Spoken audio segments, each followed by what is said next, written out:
The men who built this country with their hands had no financial advisors, no apps, and no safety nets. What they had were rules hard, simple, and tested by poverty, panic, and war. Here are 25 of those rules, and why every single one of them still works today. If the financial wisdom of earlier generations interests you, consider subscribing so you never miss a video like this. Number 25. Never buy what you cannot pay for in cash. Consumer debt in America now exceeds $17 trillion. That number would have horrified your great-grandfather. Before credit cards arrived in the 1950s, most American households ran entirely on cash, and the guiding principle was as direct as a closed fist on a kitchen table. If you cannot pay for it today, you cannot afford it today. The rule was not about deprivation, it was about control.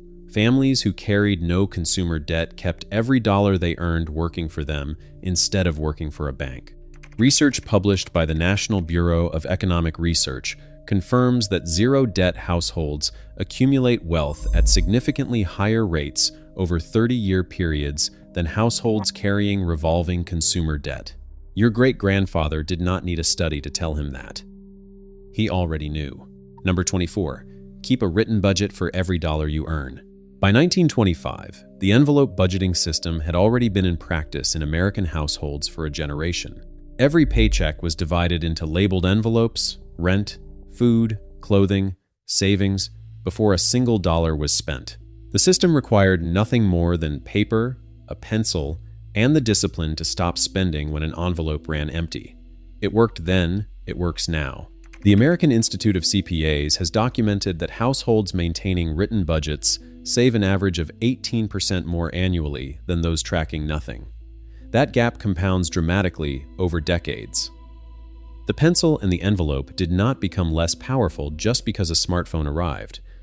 The principle is identical. The math is unchanged. Number 23. Grow at least some of your own food. Hidden inside the suburban yards and apartment balconies of modern America is an opportunity your great-grandfather would have seized without a second thought. During the 1940s, an estimated 20 million American households maintained kitchen gardens producing roughly 40% of the nation's vegetables. That was not a wartime novelty, it was a continuation of a practice stretching back generations. A modest kitchen garden of 400 square feet can reduce a family's annual grocery bill by $600 or more, according to studies from the National Gardening Association. The seeds cost almost nothing. The labor pays in fresh food, lower bills, and a skill that does not disappear in a supply chain crisis. Your great-grandfather understood this without anyone explaining it to him. Number 22. Never lend money. You cannot afford to lose. 40 years. That was how long it sometimes took a family grudge over a bad loan to fully dissolve if it ever did. The Saturday Evening Post's financial columns in the 1910s and 20s returned to this rule repeatedly, and for good reason. When a borrower cannot repay, two things die: the money and the relationship. The old solution was clean and unsentimental. If someone you love needs money and you want to help them, give it. Do not lend it. If they repay you, wonderful. If they do not, you have lost a gift, not a debt, and the relationship survives. Financial advisors and consumer protection agencies consistently warn that commingling personal loans with personal relationships is among the leading sources of financial and emotional damage in otherwise stable households. Your great-grandfather's generation called it common sense. Number 21. Buy land. It is the one thing they are not making more of. Before the stock market became the dominant vehicle for American wealth building, land was the asset that every self-made man pursued. Between 1900 and 1930, homeownership rates climbed steadily as working-class families prioritized real property above all other long-term investments. They had good reason. Land does not become worthless overnight. It cannot be inflated away entirely. It cannot be dissolved by a corporate bankruptcy. The Federal Housing Administration's own historical records note that land ownership was the dominant wealth-building strategy among working-class Americans in the decades before the 1929 crash. Among those who owned their land free and clear, financial ruin during the Depression was the exception. Among those who did not, it was often the rule. Number 20. Always have 6 months of expenses saved before spending on luxuries. In the autumn of 1930, thousands of American families discovered they had nothing between themselves and destitution except what they had managed to save before the world changed. The Federal Reserve Bank of St. Daughter, Louis has published historical analyses showing that families with liquid cash reserves, 3 to 6 months of living expenses, navigated the Depression years at measurably higher survival rates than those without. The families who had saved were not necessarily richer. Many were factory workers, farmhands, and clerks. What they had was a buffer, a margin. Time to find another job, another path, another way forward without losing the house. Your great-grandfather did not call it an emergency fund. He called it sleeping at night. Number 19. Learn a trade. A skilled man is never truly broke. The night the factory closed in 1932, the men who walked out with a skill in their hands were in a different position than the men who had only ever done one thing. The Bureau of Labor Statistics documented that skilled tradesmen, carpenters, plumbers, electricians, machinists maintained significantly higher employment rates throughout the Depression than unskilled laborers. That gap has not closed. It has widened. Electricians today earn median wages above $60,000 annually, according to current Bureau of Labor Statistics data. Plumbers and pipe fitters are not far behind. The construction trades face a shortage of over 500,000 workers. Your great-grandfather's rule has not aged. It has appreciated. Number 18. Repair before you replace. The Household Finance Corporation's consumer guides from the 1930s were blunt on this point. $1 saved repairing something you already own is worth more than $1 earned buying something new. American families of that era spent 3 to 4 times more of their household budgets on repair, cobblers, tailors, appliance men, furniture restorers than families do today. The economics are simple and still valid. A quality pair of shoes resold costs a fraction of a replacement pair. A refrigerator compressor replaced extends the appliance by a decade. The War Production Board during World War II formalized this as national policy, explicitly instructing Americans to repair before replacing as both a patriotic and financial obligation. The policy ended with the war. The math did not. Number 17. Never co-sign a loan for anyone. Wrong. That is the one-word answer your great-grandfather would have given you if you asked whether co-signing a note for your brother-in-law was a good idea. Wrong. Completely wrong. Financial columns in the American magazine from the 1910s through the 1930s returned to this warning with a consistency that bordered on obsession. The logic was not complicated. If a lender demands a cosigner, it means the lender already does not trust the borrower. The cosigner is not providing reassurance. The cosigner is providing a second target. The Federal Trade Commission today identifies cosigning as one of the leading causes of credit damage for otherwise financially responsible individuals. The advice has not changed in a century. The consequences have not either.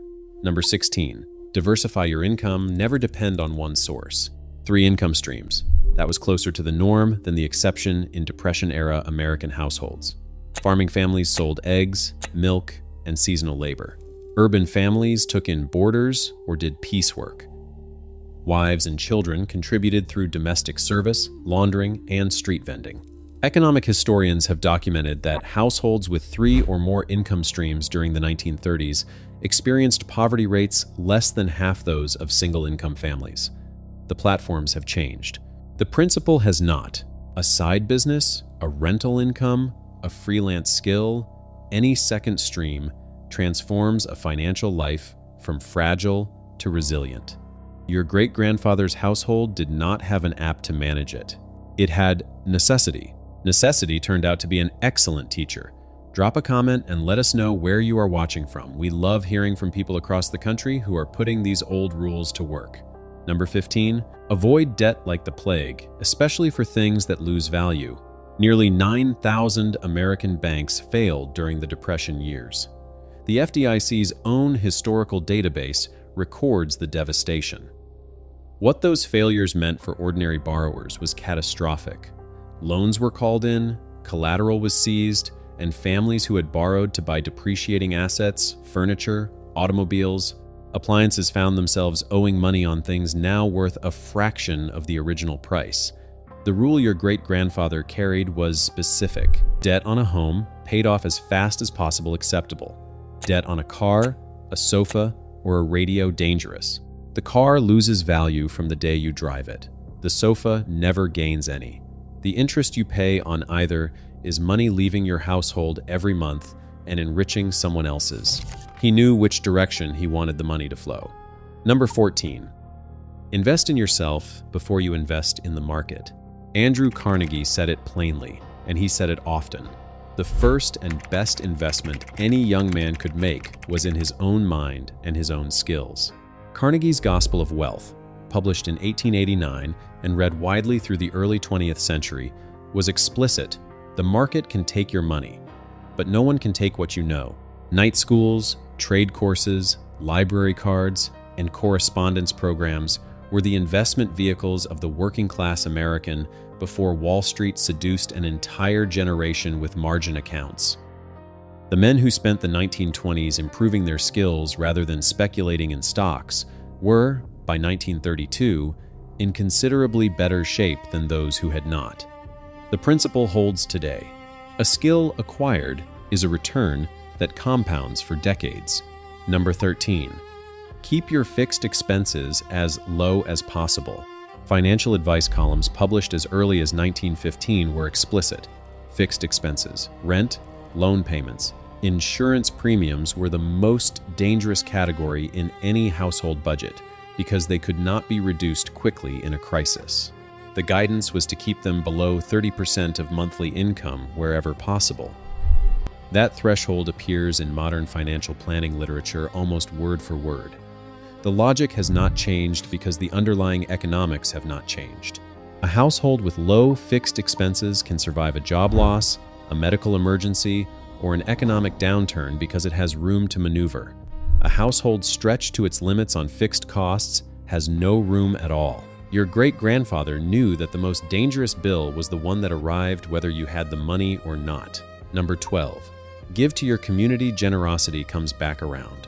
By 1910, the Library of Congress documents over 10,000 active mutual aid societies operating across the United States.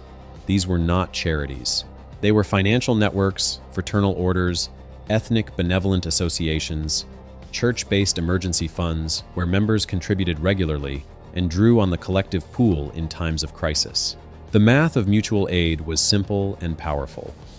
A family contributing $2 a month to a society might draw on hundreds of dollars in an emergency, knowing that their own contributions helped others in the meantime. Social capital, the economists call it now. Your great-grandfather called it knowing your neighbors. Both phrases describe the same thing, the financial value of a community that looks after its own. Number 11. Never let pride push you into spending you cannot afford.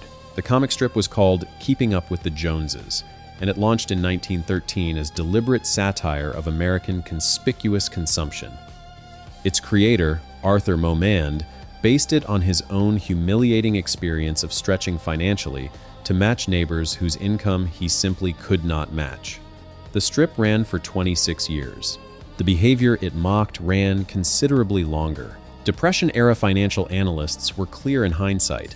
The families who had resisted the spending frenzy of the 1920s, who had driven the older car, worn the practical coat, skipped the installment plan. Furniture were the families who still had something left when everything collapsed. Pride is expensive. It was expensive then, it is expensive now. Number 10. Store food and supplies for hard times. 150 jars. That was a modest canning season for an industrious farm wife in the 1930s. Tomatoes, beans, corn, peaches, preserves enough to carry a family through a winter without touching the cash supply. Land-grant university studies from the era estimated that a well-stocked home pantry reduced cash food expenditure by 20 to 30% annually. The economics are still valid today. A rotating pantry, stocked with staples, dried beans, canned goods, grains, preserved foods, insulates a household against both price increases and supply disruptions. Modern preppers get mocked for it. Your great-grandmother just called it keeping house. The difference between then and now is mostly the terminology. Number 9. Pay yourself first before you pay anyone else. In 1926, a financial pamphlet began circulating through banks and insurance offices across the United States. It was written by George Clason and would eventually be compiled into a book called The Richest Man in Babylon. Its central instruction was simple enough to fit on a card. A part of all you earn is yours to keep. Before the mortgage, before the grocer, before the landlord, 10% of everything that came in was set aside first, not after everything else was paid. The families who followed this rule during the Depression had something. The families who planned to save what was left over after all the bills almost never had anything left to save. The order of operations mattered enormously. It still does. Number 8. Know the difference between an asset and a liability. A milk cow earned her keep. A horse that only pulled a carriage did not. That was asset versus liability thinking in its purest form, and it ran through every financial decision made on an American farm or in an American small business in the early 20th century. An asset puts money in your pocket. A liability takes money out. The house you own and rent out is an asset.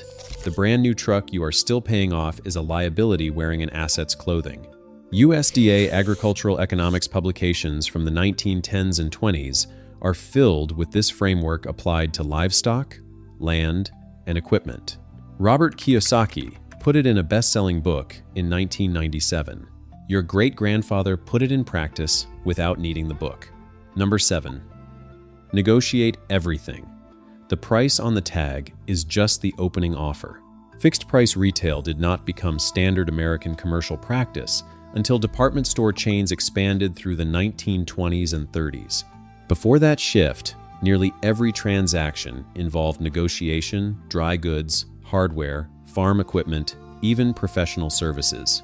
The Smithsonian Institution's retail history documentation confirms that haggling was the default commercial interaction for most American consumers well into the early 20th century. The skill did not disappear when price tags arrived. It retreated.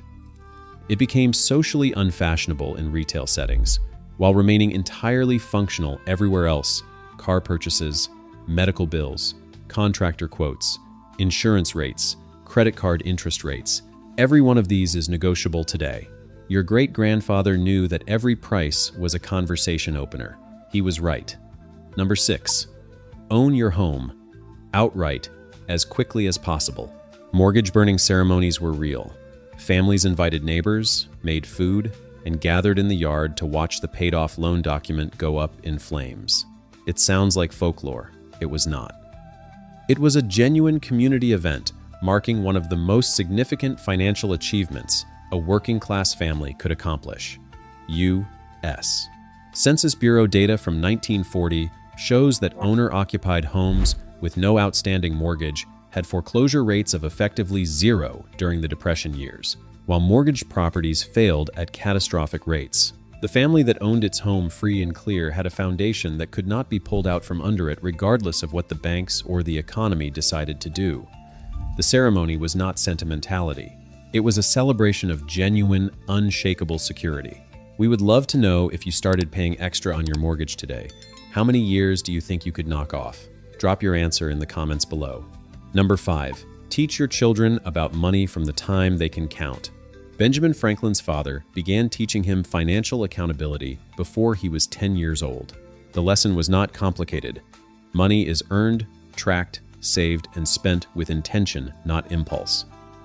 Franklin carried that education for the rest of his life and wrote about it extensively in his autobiography, crediting his early financial formation as foundational to everything he later built. Researchers at the University of Cambridge confirmed in a study published in 2013 that financial habits and attitudes are largely established by age 7. By age 7, the window for shaping a child's relationship with money is narrow and early. Your great-grandfather's generation knew this intuitively, which is why children were given real financial responsibilities, managing a farm stand, earning money for chores, keeping their own coin jars from the time they were old enough to count. Number 4. Never gamble with money you need. The Senate Banking Committee convened the Pecora Commission hearings in 1932 and 1933 to investigate what had destroyed the American financial system.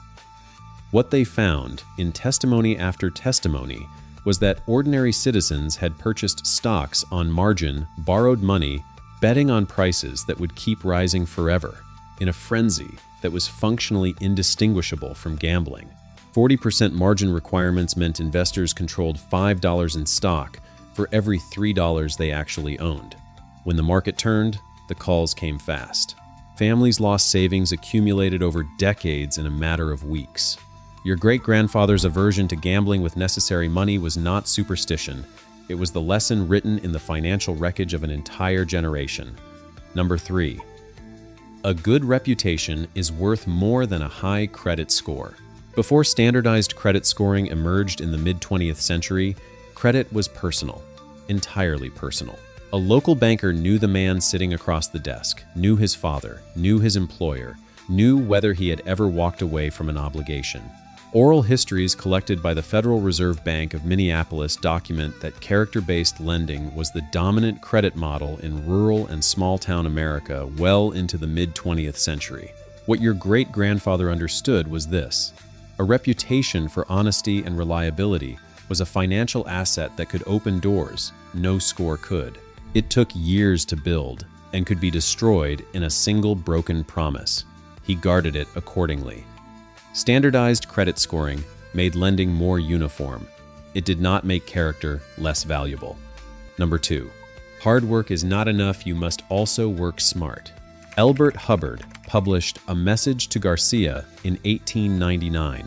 40 million copies were distributed by employers, by the military, by schools, because it captured something that the industrial economy desperately needed workers to understand. The man who could take a task and execute it without being managed at every step was worth more than 10 men who simply showed up and put in hours. Physical labor was plentiful in early 20th century America. Strategic initiative was scarce. The men who rose from laborer to foreman to owner were not always the strongest or the hardest working. They were the ones who looked at a problem and solved it without being asked. They worked hard and they worked smart. Your great-grandfather understood the difference. The economy rewarded it then. It rewards it now. Number 1. Live below your means always, no matter what you earn. At age 65, John D. Rockefeller was the richest man in the world and still kept a personal ledger recording every dollar he spent. He had kept that ledger since he was 16. Not because he needed to, he had not needed to for decades, but because the habit of living below his means was not something he performed for poverty. It was who he was. Benjamin Franklin preached it. Abraham Lincoln practiced it in the White House. Thomas Stanley's landmark research for The Millionaire Next Door, published in 1996, confirmed after surveying thousands of American millionaires that the single most consistent predictor of long-term wealth accumulation was not income, not investment returns, not inheritance. It was the lifelong, unbroken habit of spending less than you earn. Your great-grandfather did not need a study. He lived the result.